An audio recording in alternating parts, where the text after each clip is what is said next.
बाहुबली अतीक अहमद का रसूख पूर्वांचल तक नहीं बल्कि पश्चिम तक भी दिखाई देता है। बात साल 2000-2003 की है कि जब आवास विकास को 1130 एकड़ से ज्यादा जमीन का अधिग्रहण करना था। ऐसे में सांसद रहते हुए अतीक अहमद ने अपने रसूख का इस्तेमाल किया और मेरठ में करीब 70 एकड़ जमीन को अधिग्रहण से मुक्त करने की सिफारिश की थी। तत्कालीन मुख्यमंत्री को पत्र भी लिखा था, जिसके बाद मेरठ में आवास विकास परिषद ने 56 एकड़ बेशकीमती जमीन को अर्जन से मुक्त कर दिया। ये वो महत्वपूर्ण दस्तावेज हैं जो एबीपी गंगा के पास हैं और जिनमें साफ लिखा है कि किस तरीके से अतीक अहमद ने तत्कालीन मुख्यमंत्री को पत्र लिखकर इस 70 एकड़ जमीन को अधिग्रहण से मुक्त करने की सिफारिश की थी, जिसके बाद इस 56 एकड़ जमीन को अधिग्रहण से मुक्त कर दिया गया, जिस पर कई बेशकीमती कॉलोनियां बसी हुई हैं। अब इसको लेकर सवाल खड़े हो रहे हैं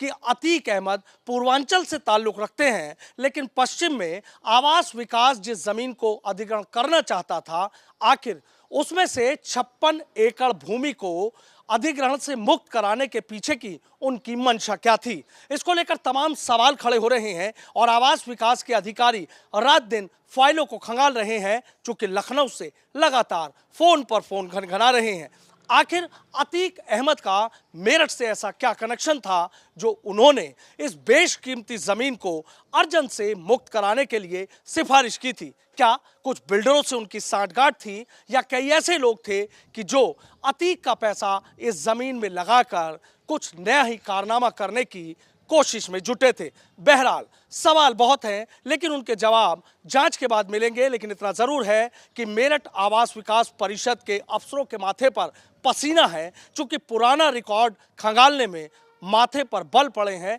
और डर इस बात का भी सता रहा है कि आखिर ऐसा क्या हुआ था कि 56 एकड़ भूमि को अर्जन से मुक्त कर दिया गया था।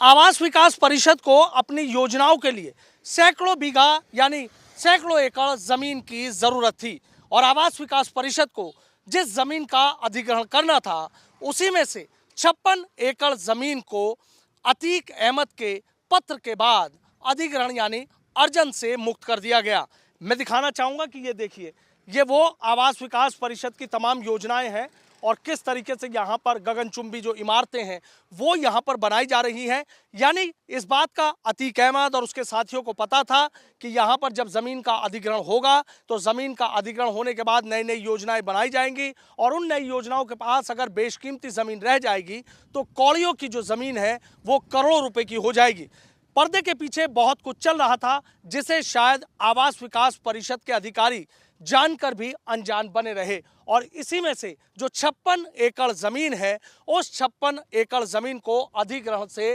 अर्जन से मुक्त कर दिया गया। यानी पूरी कहानी लखनऊ में बैठकर लिखी गई, पूरे रसूख की कहानी अतीक अहमद की दिखी और लखनऊ में मुख्यमंत्री को जब पत्र लिखा गया, सिफारिश की गई, उसके बाद ये प्रस्ताव बोर्ड में रखा गया और इस 56 एकड़ भूमि को अर्जन से मुक्त कर दिया गया।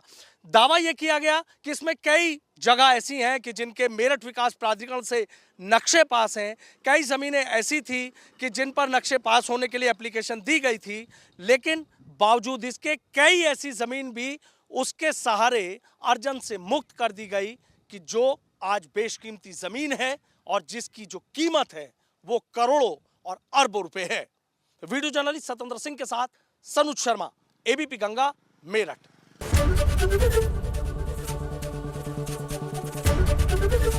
एबीपी गंगा, खबर आपकी, जुबान आपकी।